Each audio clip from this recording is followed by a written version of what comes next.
Bonjour à tout le monde, enchantée. Je m'appelle Anne, je suis professeure de Guzheng au Centre culturel de Chine à Paris depuis plusieurs années.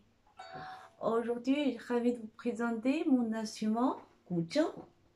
En français, on peut l'appeler le sitar chinoise. Et d'abord, pour commencer la présentation, je vais jouer quelques phases de musique chinoise.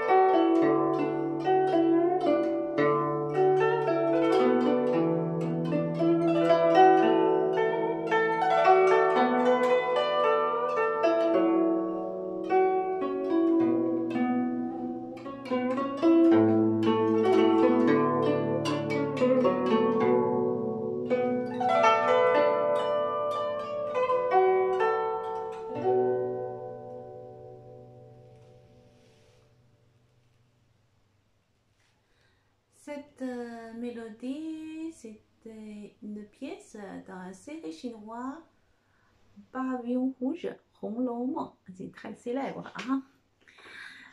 Donc, comme vous voyez, mon instrument, c'est un instrument avec cordes à pincer. Il y a 21 cordes. Ça tient par les chevalets. Il y en a 21 chevalets. Vous voyez, hein? C'est comme ça. Il y a des formes très jolies. Aujourd'hui, le bois de chevalet, on n'a jamais changé. C'est souvent un bois très lourd, très solide. Celui-ci, c'est un bois de rouge, on dit hongmu. Hein. Mais la tête d'aujourd'hui, hein, c'est en plastique aussi de bonne qualité. Mais avant dans l'histoire, la tête chevalet, c'est fabriqué par ivoire. Les cordes d'aujourd'hui, c'est en nylon. Mais pareil, dans l'histoire, c'était en soie. Comme je dis histoire, donc vous pouvez imaginer, il y a une longue histoire sur mon instrument, sur Guzheng. Le premier texte, ce qu'on peut trouver, la notation de Guzheng, c'est le 3e siècle avant notre ère. Donc, pendant la longue histoire, il y a plusieurs fois de petites révolutions, petits changements par la forme, par la fabrication, par la technique aussi. On a appris pas mal de techniques par les autres instruments. Et les cordes, c'est plus en plus solide et on essaie de trouver le son. Les anciens Chinois hein, essaient de trouver le son plus pur, plus riche. Plus riche, voilà. Ça veut dire, par exemple, un son comme ça. Et sur la même corde, pas de même endroit. Le son est très différent. Et par la technique, le son est très différent aussi. Comme la caméra n'est pas assez grande, hein, donc vous voyez, ça c'est la moitié. Et je vous montre l'autre moitié. Ça c'est le cœur de mon instrument aussi. C'est la forme très jolie. Donc, pour pincer le corde, je veux dire, on doit utiliser, vous voyez, c'est les fourrons là. Hein.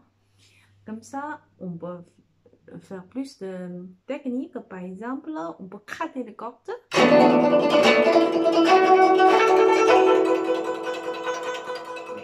C'est pendant les années 30, les musiciens commençaient à mettre les fourrons. Mais avant, non, assez. Et l'autre technique, la nouvelle technique, c'est la main gauche. Maintenant, on utilise de plus en plus la main gauche pour pincer les cordes. Mais dans la tradition, la main gauche, c'est plutôt de travailler la gauche des chevalets. parce que ce donne, pour appuyer et relâcher, se donne un style très différent. Je vous montre.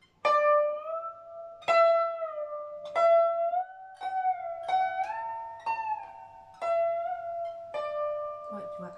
Vous voyez, ça c'est très doux, mais c'est appuyer et relâcher plus vite, ça change.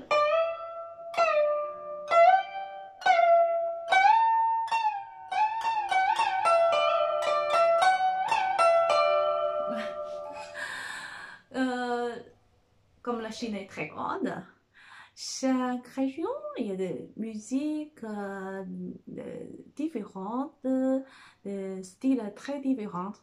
Donc, tout ça, on doit utiliser le main gauche pour changer la couleur, on dit la couleur de musique. C'est assez intéressant. Bien sûr, la vidéo, c'est court, donc je ne peux pas vous tout expliquer mon instrument et la musique chinoise. J'espère que vous pouvez venir au centre. Maintenant, on donne le cours distance et vous pouvez apprendre plus de choses comme musique chinoise, la culture chinoise. Et vous êtes toujours bienvenus. Et la dernière chose, je veux dire aux enfants, Guzheng, il a une boîte secrète. Voilà, c'est ici. Bon, je présente, ouais, c'est une boîte secrète si tu veux mettre nos bijoux et le trésor comme tu veux. Mais ici, c'est plutôt, si on met les faux ongles et surtout le collet. Le collet, c'est pour accorder les cordes. Ici. Donc, pour accorder et changer les cordes, c'est comme la corde de piano, c'est pareil, on doit utiliser le collet. Voilà, merci beaucoup, à bientôt, au revoir.